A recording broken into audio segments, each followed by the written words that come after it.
The 2012 Australian Open final was a match that defied human limits. We saw players collapse, ridiculous shot-making, and some of the most intense celebrations in sporting history. To understand why this match was so important, we need to rewind to the previous year. Djokovic had just come off the greatest season in men's tennis. He had won 3 Grand Slams, 10 titles, beaten Nadal 6 consecutive times, and most importantly, became #1 for the first time.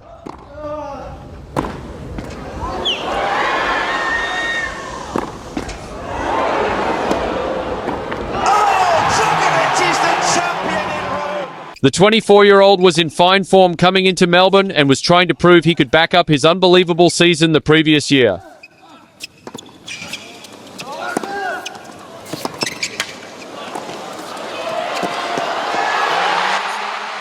Nadal, on the other hand, hadn't had such a good 2011. He had lost to Djokovic 6 times in 2011, all in finals.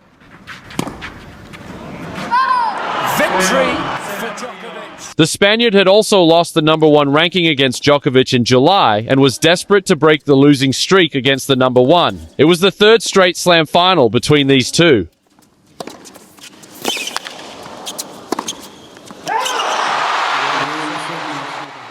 The expectations of the final were at the sky, but what unfolded was the longest Grand Slam final and one of the greatest contests of all time. Grand Slam championship. Novak Djokovic. The Serbian walks out onto a court that he would like to call his own. Djokovic had come off a 5-set semi-final against Andy Murray, and he was still feeling the effects of that match. He started sloppy and made an uncharacteristic number of errors. Nadal, however, was extremely consistent on the return as the pair exchanged some lengthy rallies.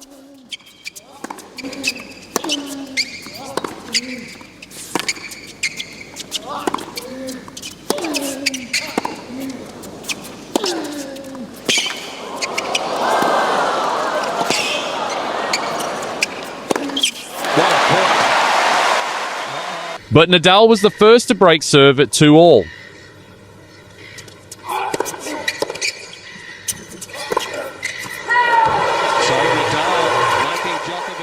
Djokovic got his opportunity to break not long after leveling the opening set at 4-all.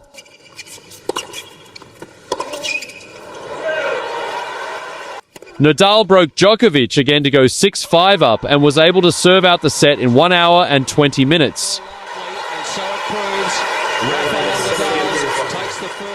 In the second set, Djokovic started finding his rhythm and took control of the rallies.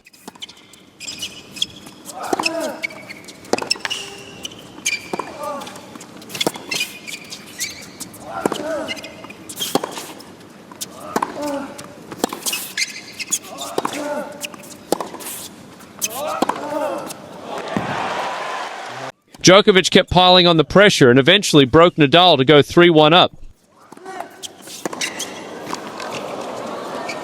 On the line.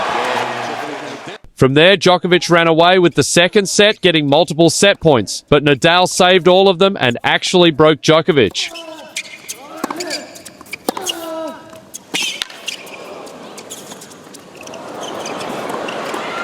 Can you believe it? He got away with it. But in the very next game, a double fault handed Djokovic the second set. Double faults have decided a couple of big points. Djokovic levels up the match. In the third set, Djokovic continued to rise, hitting some incredible winners.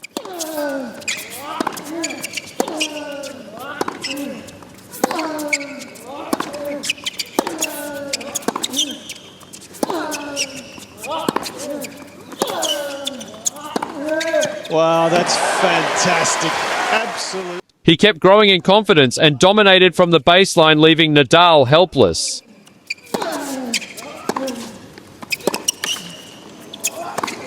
That's the shot that gets him. The Serbian took the set 6-2 in just 45 minutes. That's the way it's looking at the moment. The roar goes up from Djokovic and his supporters, and seemingly he's on his way. 2-1 after 3 hours and 11 minutes. In the fourth set, Djokovic raised his level again. Previously, he seemed to focus his attacks to Nadal's forehand, but now he seemed to hit wherever he liked.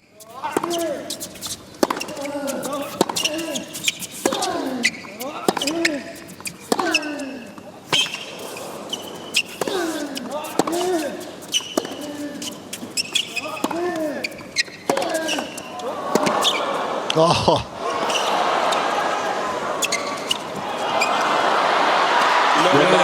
unbelievable stuff. How good is that? But Nadal was able to hang in on the scoreboard.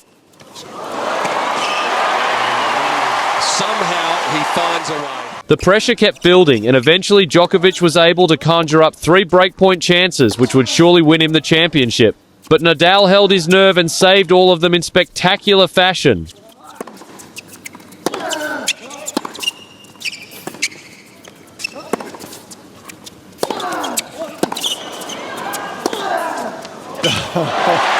That is big. Right after that, there was a rain delay, which meant play was paused while the court was cleaned up. Djokovic wasn't affected holding serve with one of the shots of the match.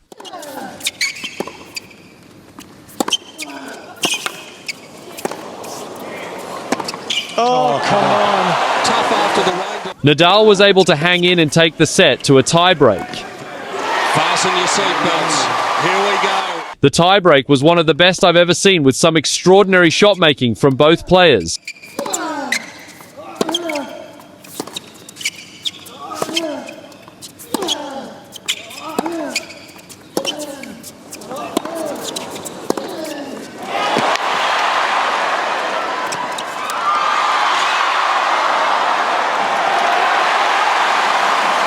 But it was Djokovic striking, first grabbing a decisive lead.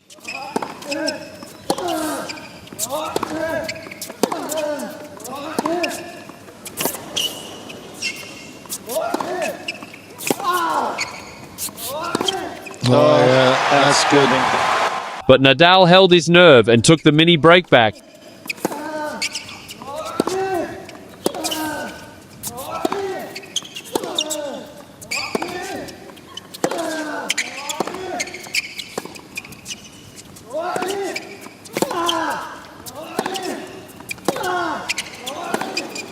It's wide. From there, he won the next 3 points and leveled the match at 2 sets all.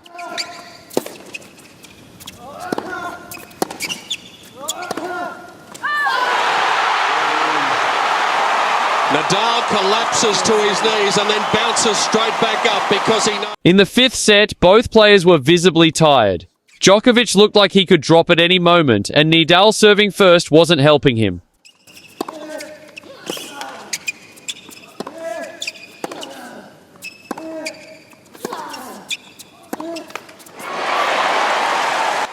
Nadal was also moving slower, but the momentum from winning the 4th set pushed him on, and he was the first man to break. Might that be the straw that breaks the camel's back? But once again, Djokovic stepped up when he needed to and broke back immediately. Can you believe it? Back-to-back breaks of serve. From there, it was a tug of war with neither player giving an inch as we saw the rallies that defied human limits.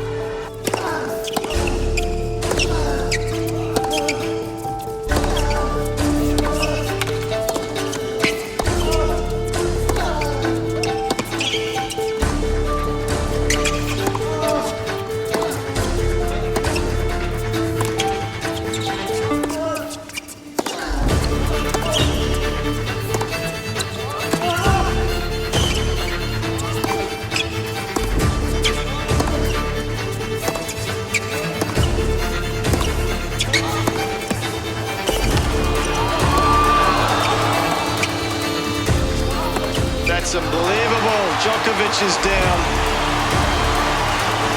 Normally, players only collapse to the court when they win the championship. His body, well, you wouldn't blame it for failing him. 31 points in the rally, and the crowd just standing and applauding. They're standing up here. As the set progressed, Djokovic was the one looking more likely to break, but he could not take the next step with the numerous break points he had.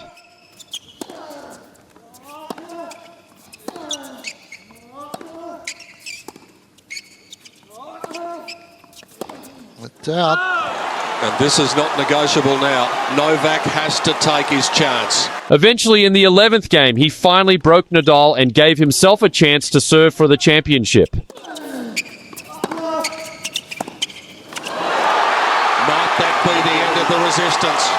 Djokovic marches purposefully towards the chair, knowing that in a moment he'll be serving for the championship in 2012. In the sport of tennis, the phrase epic contest is overused. Not this time.